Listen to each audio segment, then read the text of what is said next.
하나님께서 귀한 시간을 허락해 주시고 복음 가진 청년 전문인 산업인 현장에 사도행전에 역사하셨던 그 은혜와 축복들을 허락하시려고 또 이 시간을 하나님께서 우리에게 준비해 주신 줄 믿습니다.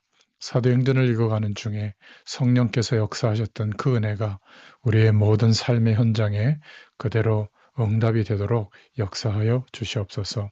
오늘도 에베소 지역에 역사했던 주의 성령께서 우리의 현장과 또 우리가 기도하고 있는 사명의 현장에 그대로 역사하시는 시간이 되게 하여 주옵소서. 예수님의 이름으로 기도드렸습니다. 아멘. 네, 하나님 말씀은 사도행전 19장 23절부터 36절입니다. 사도행전 19장 23절부터 36절입니다. 봉독합니다. 그때쯤 되어 이 도로 말미암아 적지 않은 소동이 있었으니 즉 데메드리오라 하는 어떤 은장색이 은으로 아데미의 신상 모양을 만들어 직공들에게 적지 않은 벌이를 하게 하더니 그가 그 직공들과 그러한 영업하는 자들을 모아 이르되 여러분도 알거니와 우리의 풍족한 생활이 이 생업에 있는데 이 바울이 에베소뿐 아니라 거의 전 아시아를 통하여 수많은 사람을 권유하여 말하되 사람의 손으로 만든 것들은 신이 아니라 하니 이는 그대들도 보고 들은 것이라. 우리의 이 영업이 천하여질 위험이 있을 뿐 아니라 큰 여신 아데미의 신전도 무시당하게 되고 온 아시아와 천하가 위하는 그의 위엄도 떨어질까 하노라 하더라.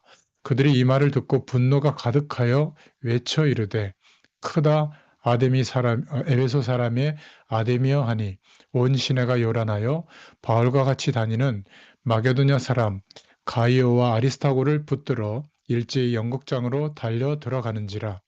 바울이 백성 가운데로 들어가고자 하나 제자들이 말리고 또 아시아 관리 중에 바울의 친구된 어떤 아들이 그에게 통지하여 연극장에 들어가지 말라 권하더라.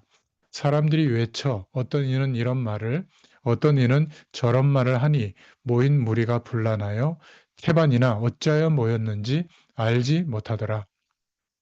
유대인들이 무리 가운데서 알렉산더를 권하여 앞으로 밀어내니 알렉산더가 손짓하며 백성에게 변명하려 하나 그들은 그가 유대인인 줄 알고 다 한 소리로 외쳐 이르되 크다 에베소 사람의 아데미어 하기를 2시간이나 하더니 서기장이 무리를 진정시키고 이르되 에베소 사람들아 에베소시가 큰 아데미와 제우스에게서 내려온 우상의 신전지기가 된 줄을 누가 알지 못하겠느냐. 이 일이 그렇지 않다 할 수 없으니 너희가 가만히 있어서 무엇이든지 경솔이 아니하여야 하리라. 아멘. 예, 오늘 사도행전 19장 23절부터 36절까지 말씀을 우리가 봉독했습니다.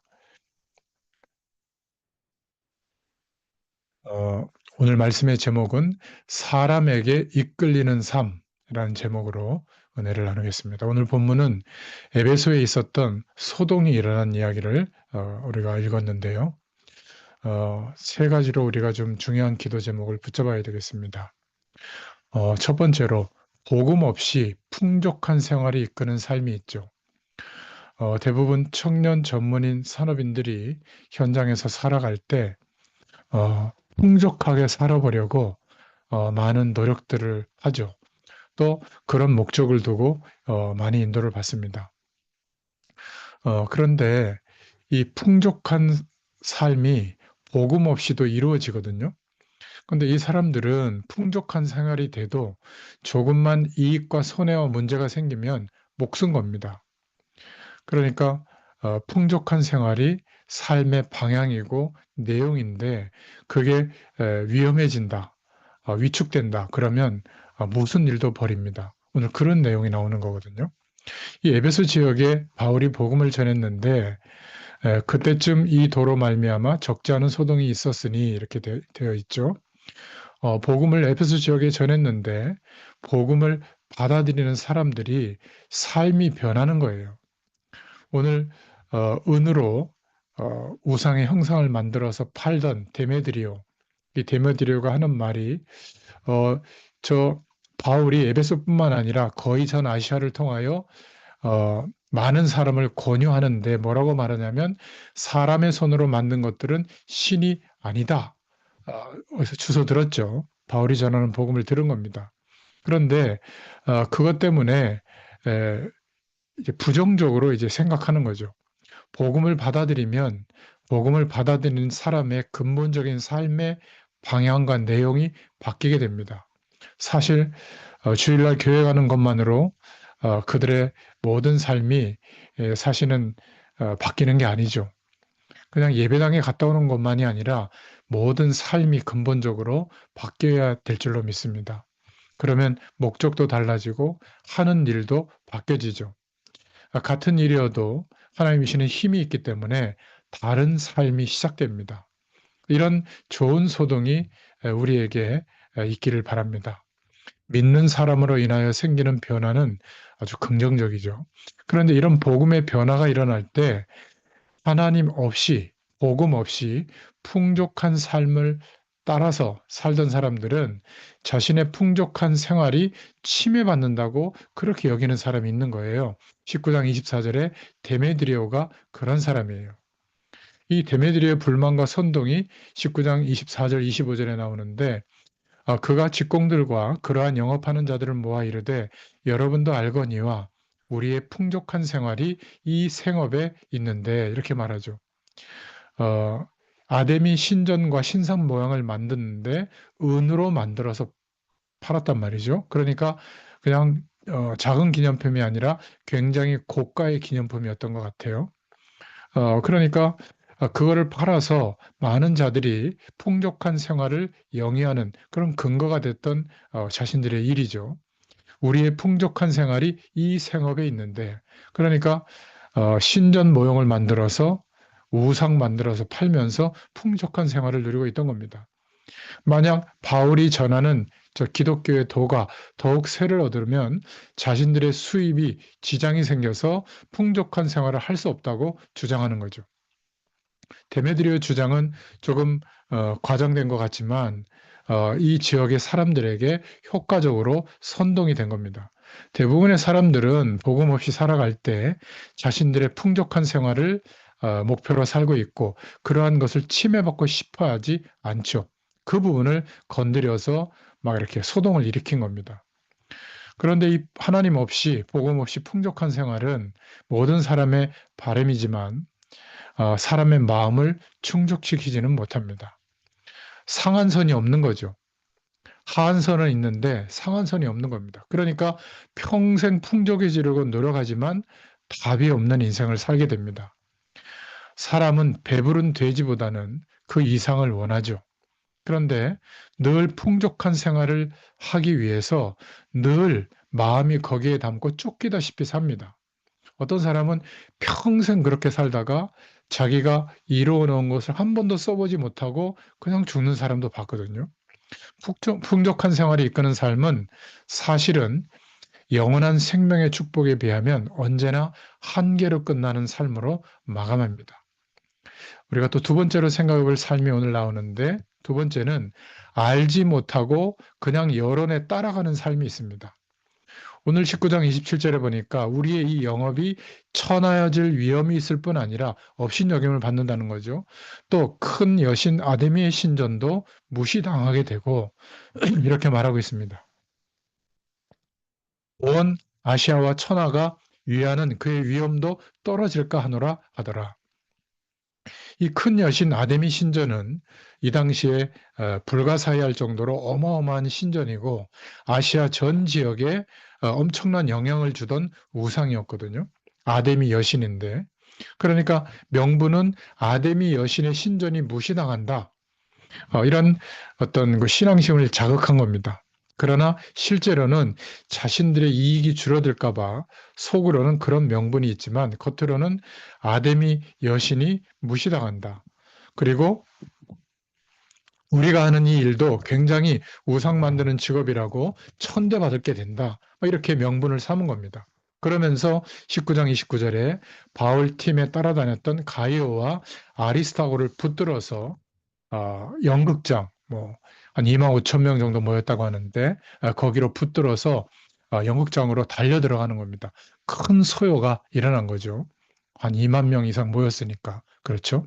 그런데 이들은 19장 32절에 보니까 사람들이 외쳐 어떤 이는 이런 말을 어떤 이는 저런 말을 하니 모인 무리가 분란하여 태반이나 어찌하여 모였는지 알지 못하더라.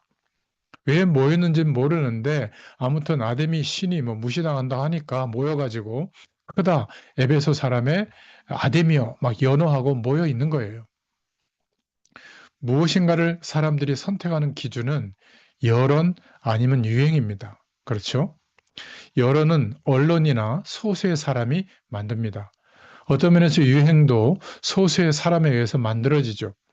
오래 유행하는 것이 뭐 예를 들어서 뭐 화장품도 어떤 것이 유행한다.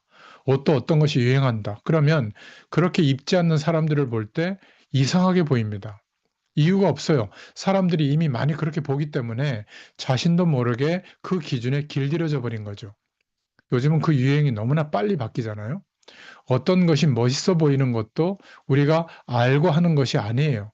우리의 감각과 생각이 그렇게 길들여져서 어느 날 인정이 돼버린 거죠. 그러니까 우리 인생의 내용도 또 어떤 면에서 믿음도 그런 여론과 유행에 길들여져 가다 보면 정말 큰 교회 또 많은 사람들이 모이는 곳 또 그곳에 있어야만 좀 마음이 안정이 되고 내가 잘 인도받는다 이렇게 생각할 수 있거든요. 그런데 믿음은 하나님과의 인격적 만남의 믿음이 필요해요. 오늘 보니까 이유도 모르고 모였다는 것이 참 이상하지만 대부분의 대중들은 모르고 움직이는 경우가 많아요. 믿음조차도 잘 모르고 그렇게 여론에 따라서 움직이는 경우가 많습니다. 그러니까 대순진리교라든지 뭐 이름을 거론해서 미안합니다만은 뭐 하나님의 교회 또 뭐 신천지 뭐 JMS 뭐 구원파 이런데 막 몇십만 명씩 모이거든요. 그러니까 사람들은 물론 그 안에 체계화된 교리와 내용을 가지고 또 영적 현상을 체험시키면서 사람들을 이렇게 에, 나름대로 막 구심점을 가지고 모은단 말이죠. 아무튼 진리가 무엇인지 궁금해하지도 않고 그런 것을 보고 많이 모이면 거기에 묻혀서 신앙생활을 하는 경우도 많아요. 우리도 점검해 봐야 됩니다. 대중에 묻혀 있지 말고 하나님과 나와 인격적인 교제가 되고 그리스도로 말미암아 지금도 살아 역사하시는 성령의 역사하심을 체험하고 누릴 수 있어야 될 줄로 믿습니다. 하나님과 우리 자신이 인격과 인격이 만나는 그 믿음이 있어야 돼요. 그러면 흔들리지 않게 되죠. 대중과 함께 모이고 대중과 함께 흩어지는 그것은 어떤 면에서는 어느 날 의미 없이 될 가능성도 많습니다. 자, 오늘 내용에 보니까 큰 세 번째로 에베소 서기관에 의해서 이런 엄청난 소요가 진정이 되는데요.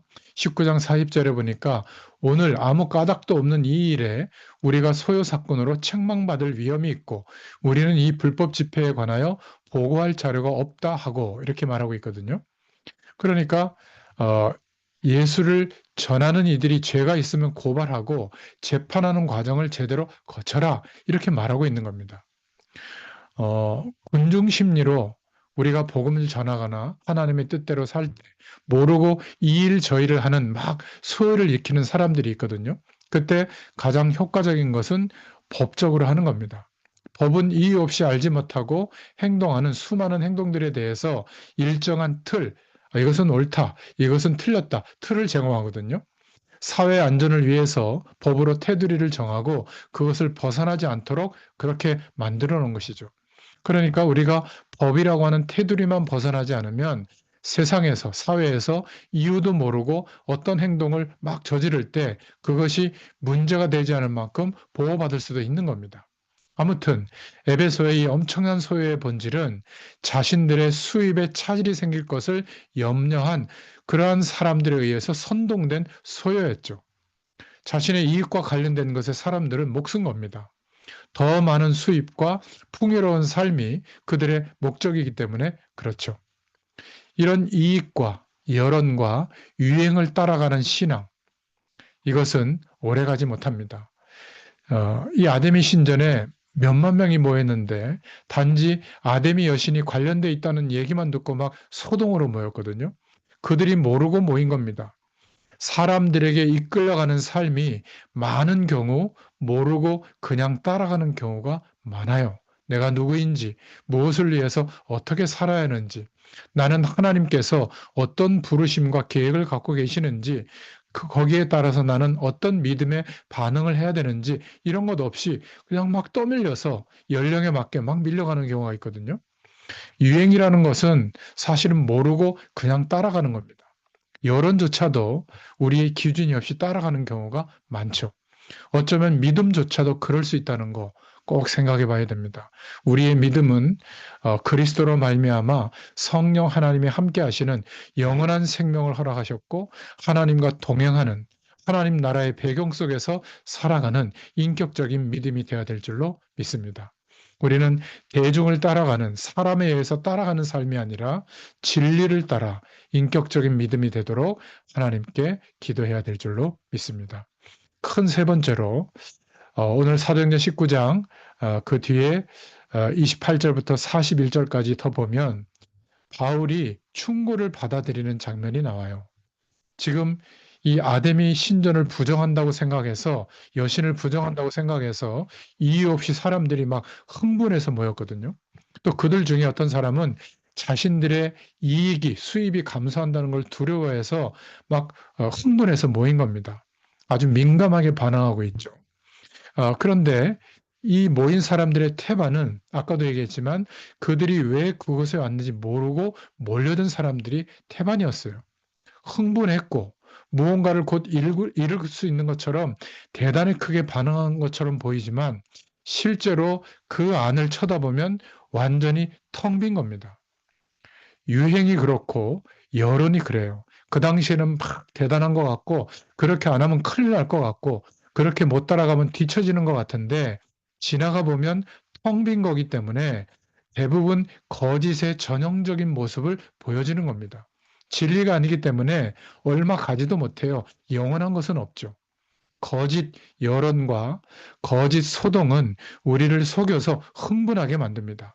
그러나 그 안을 들여다보면 이유 없이 흥분하고 그 흥분은 결국 파멸을 불러올 때가 많죠. 자, 이때 바울은 이 복음 전하는 일에 생을 건 사람이거든요. 한마디로 말하면 복음의 전사였어요. 에베소의 수많은 사람들이 흥분하여 모인 것과 달리 오늘 본문을 보면 바울은 참으로 중심이 서 있는 모습을 볼 수 있는데 바울이 자신의 동료가 에베소 시민들에 잡혀갔다는 사실을 알고 곧바로 이 집회 장소에 소동이라는 곳에 온 겁니다. 그리고 죽음을 각오하고 그 안을 비집고 들어가려고 한 거예요. 바울은 이미 생을 걸고 복음 전하고 있던 사람이거든요. 그런데 동료들이 충고를 한 겁니다. 그때 다른 제자들이 말한 거죠. 또 관원 중에 친구된 어떤 사람들이 들어가지 않는 것을 종용한 겁니다. 사실 바울은 복음의 전사답게 죄질을 무릅쓰고 안으로 들어가서 막 복음을 증거하고 하나님의 역사를 나타내고 싶었을 거예요. 어떤 면에서는 좀 비겁하게 보일 수도 있거든요. 그렇게 자기의 동료들이 붙잡혀 있는데 들어가지도 않는 말이죠. 근데 그의 동료들의 충고를 진지하게 듣고 그들의 판단을 따르게 된 겁니다. 이게 쉬운 일은 아니에요. 보호 본능 때문에 그런 것도 아닙니다. 바울이 굉장히 어려운 결정을 한 거거든요. 그 많은 에베소 지역과 아시아 지역에 복음을 증거하고 하나님의 살아계심을 나타냈던 전도자로서 앞장섰던 인물입니다. 그러니까 그 경기장 안에 들어가서 생을 걸 만한 용기가 충분히 있었는데도 그는 들어가지 않는 것을 결정했어요. 자기의 중심과 성격과 또 자기의 체면을 생각한 것이 아니라 진리를 중심으로 생각한 겁니다. 그 안에 사정을 잘 아는 사람들의 충고를 듣고 따라간 거죠. 참으로 영적으로 깨어있는 사람이라고 볼 수 있습니다. 우리는 가끔 우리가 결심했다고, 우리가 방향을 정했다고 그대로 막 밀어붙이는 사람들이 많잖아요. 어떨 때 우리 주변의 사람들과 또 중요한 문제 앞에서 성령께서 우리를 돌이켜보게 하고 뭔가 방향을 틀 때가 있으면 그것이 복음의 영광과 하나님의 영광에 부합한다면 그렇게 할 수 있어야 되거든요. 근데 대부분 자기 중심적인 사람은 끝까지 밀어붙이다가 오히려 하나님의 영광도 가리고 전도의 일도 안 일어나고 오히려 예수 드러내는 것이 부끄러움을 당하는 뭔가 그런 일이 일어나는 경우도 많습니다. 바울의 친구들 또 동역자들의 충고는 그대로 맞아떨어졌죠. 만약에 바울이 그대로 안으로 들어갔다면 이 이름도 모르고 이유도 모르고 모였던 사람들이 그 흥분했던 것에 기름을 붓는 격이 되었을 겁니다. 그들은 쪼무레기라고 할 수 있는 두 사람을 붙잡고 있었기 때문에 그들의 흥분은 좀 가라앉았고, 그리고 그들의 흥분이 잘못하다가는 로마 황제와 로마 당국에 적발이 돼 가지고 자신들의 이익에 역행할 수 있다는 행정관의 설명을 듣고 이들이 대중 집회를 풀게 된 거예요. 역시 바울이 들어가지 않은 것이 훨씬 더 옳았던 겁니다. 그러니까 바울의 입장에서 보면 비겁한 것처럼 보일 수도 있는 것이었지만 바울은 그렇게 하지 않았죠. 바울은 항상 자신이 결정하고 인도받는 것이 자신이 그릇되게 판단할 수 있다는 사실을 항상 깊이 인정하고 받아들이는 사람이었어요. 그는 가장 중요하고 가장 급박한 사건 속에서도 자신의 뜻대로, 자신의 본능대로 하지 않고 진리에 따라 하나님의 인도를 받고 행동하게 된 겁니다. 여러분, 정말 자신의 허물과 부족함을 인정하고 무지하다는 것을 인정하고 성령의 도우심과 또 함께하는 사람들의 도움을 받는 사람들은 그 충고를 받아들일 준비가 되어 있죠. 사실 그것이 더 하나님의 일에 크게 쓰임받게 되는 모습입니다. 무언가를 우리가 많이 알게 됐을 때 우리는 더욱더 그것만 옳다라고 하는 고집장이가 되기가 쉽거든요. 오늘 말씀을 통해서 우리 자신을 한번 더 돌아보시기를 바랍니다. 우리가 진리를 명확하게 알게 됐을 때 어떤 면에서는 다른 사람의 의견을 받아들이지 않는 완전히 그런 편협한 그런 사람이 될 가능성도 있는데 오늘 바울을 보면 진리를 쫓아서 행할 수 있는 열린 마음이었습니다. 그렇죠? 다른 사람의 말을 듣지 않으면 결코 지혜로운 사람이 될 수가 없죠. 한 사람의 지혜는 이 세상의 지혜를 다 담기에는 역부족이기 때문에 그렇습니다. 정말 지혜로운 사람이 되기를 원한다면 우리 자신의 부족함을 인정하고 다른 사람을 통해서 들려지는 지혜와 하나님의 인도하심에 또 진리의 귀를 기울일 있어야 될 줄로 믿습니다. 오늘 말씀을 통해서 우리 보험 가진 청년 전문인 산업인들이 현장에서 인도받을 때 꼭 기억할 게 있습니다. 첫 번째는 결론적으로 바울이 당한 네 종류의 어려움은 우리에게도 올 수 있어요. 조건은 우리가 복음 중심으로 살아갈 때입니다. 그때 항상 유대인은 바울을 끝까지 죽이려고 했어요. 자신의 기득권이 없어질까 봐, 방해받을까 봐. 유대인들은 망할 때까지 기독교를 박해했죠. 두 번째는 어떤 어려움이 있었냐면 가는 데마다 우상을 가지고 장사를 하던 장사꾼들에게 위협을 당한 겁니다. 바울이 들어가서 복음을 전하면 복음의 역사가 너무 일어나니까 장사가 안 되죠. 우리의 이익이 다 끊어질까 봐 그렇게 한 거죠. 어, 우리는 오히려 타협할 때가 많기 때문에 이런 일이 별로 일어나지 않지만 저 여러분이 정말 복음 중심으로 살아갈 때 이런 어려움이 반드시 옵니다. 그리고 세 번째로 바울은 가는 곳마다 다른 종교인들이 핍박했어요. 그것도 어마어마하게. 왜냐하면 복음을 말하니까 자신들의 종교가 안 되잖아요. 그러니까 들고 일어나게 된 겁니다. 네 번째 어려움은 바울이 가는 곳에 복음이 증거되면 또 그 나라의 정치가 또 이 복음의 역사를 핍박하는 거예요. 오늘 본문에도 보니까 굉장한 어려움을 당했죠. 그러나 하나님은 당연히 축복하십니다. 하나님이 보시기에는 소요가 아니죠. 하나님이 보시기에는 땅끝까지 이 복음이 증거되어지도록 하시는 세계 복음화의 길입니다. 당연히 하나님은 축복하시게 되어 있어요. 중요한 것은 우리가 하나님의 영원한 언약, 그리스도의 언약을 붙잡고 있는가? 우리가 이 시대를 살아가는 세계복음화의 방향에 우리 인생이 막혀져 있는가? 그러면 하나님은 역사하시게 되어 있습니다. 당연한 축복 세 가지가 두 번째로 임하는데 그 첫째는 그리스도를 바로 알고 누리고 있으면 하나님이 당연히 축복하십니다. 그래서 우리가 현실에 부딪힐 때 나의 그리스도로, 나의 왕으로 주님을 고백할 수 있기를 축원합니다. 그러면 어디나 항상 하나님의 나라, 천국 배경이 임하는 거예요. 그렇죠? 두 번째는 이 놀라운 비밀은 우리에게 하나님의 비밀은 그리스도인데 이 놀라운 비밀을 가지고 있는 자에게 하나님은 당연히 역사하시게 되어 있습니다. 우리가 믿음이 좋은 게 아니고 당연히 응답받을 수밖에 없는 것은 뭐냐면 주님이 나와 함께 계시기 때문에 그래요. 하나님이 주시는 응답은 그래서 우리가 받는 겁니다. 지금까지 왜 못 받고 있느냐? 나와 함께 계시는 주님, 성령 하나님을 늘 손님으로 모시고 있다가 어려움이 올 때만 바라봐서 그래요. 지금부터라도 주님을 인정하고 동행하는 삶을 산다면 하나님의 역사하심이 나타나는 것은 당연합니다. 세 번째는 하나님이 언약 백성인 우리를 당연히 축복하시고 응답하십니다. 기억하세요. 우리의 만남과 우리가 살아가면서 만나는 모든 사람, 환경, 어려움들은 하나님이 응답하시는 방법들이에요. 그런데 우리가 하나님의 약속을 믿는 믿음에 서 있다면 하나님의 응답을 받으면서 쓰임 받습니다. 그렇지 않으면 요셉의 형들처럼 하나님께 쓰임은 받고 있는데 응답을 전혀 못 받으면서 쓰임 받아요.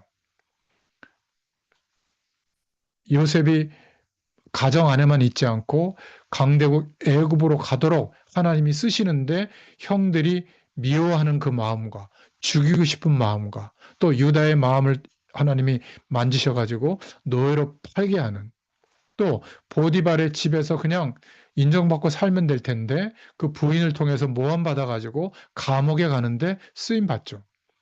그러나 그 사람들은 하나님의 응답은 몰라요. 우리도 마찬가지입니다. 언약 백성으로 그리스도 안에 회복되어진 우리가 영원한 언약과 이 시대의 언약, 세계복음의 약속을 붙잡고 있다면 한마디로 말하면 영원 구원의 방향이 우리 인생의 방향이 맞다면 하나님은 당연히 축복하시고 응답하실 줄로 믿습니다. 이러한 은혜가 우리 복음 가진 청년 전문인 산업인들에게 충만하게 임하기를 예수님의 이름으로 축원합니다. 기도하겠습니다. 하나님 감사합니다. 오늘도 하나님의 말씀을 통하여 특별히 사도행전에 역사하셨던 그 응답이 우리에게 있게 하시되 사람들이 하나님 없어도 풍족한 삶을 살고 또 그러한 방향으로 인생을 노력하는 그러한 사람들이 따라가는 여론과 또 그러한 소동과 그러한 흐름에 우리의 인생이 편승되지 않게 하시고 우리가 어느 곳에 있든지 어떤 상황에 놓이는지 우리와 함께 하시는 주님을 나의 그리스도로 나의 왕으로 고백하고 바라볼 때마다 하나님 나라의 영원한 배경 속에서 우리의 매일매일이 인도받게 되도록 역사하여 주시옵소서. 오늘도 함께 하심을 감사드리며 예수님의 이름으로 기도드렸습니다. 아멘. 감사합니다.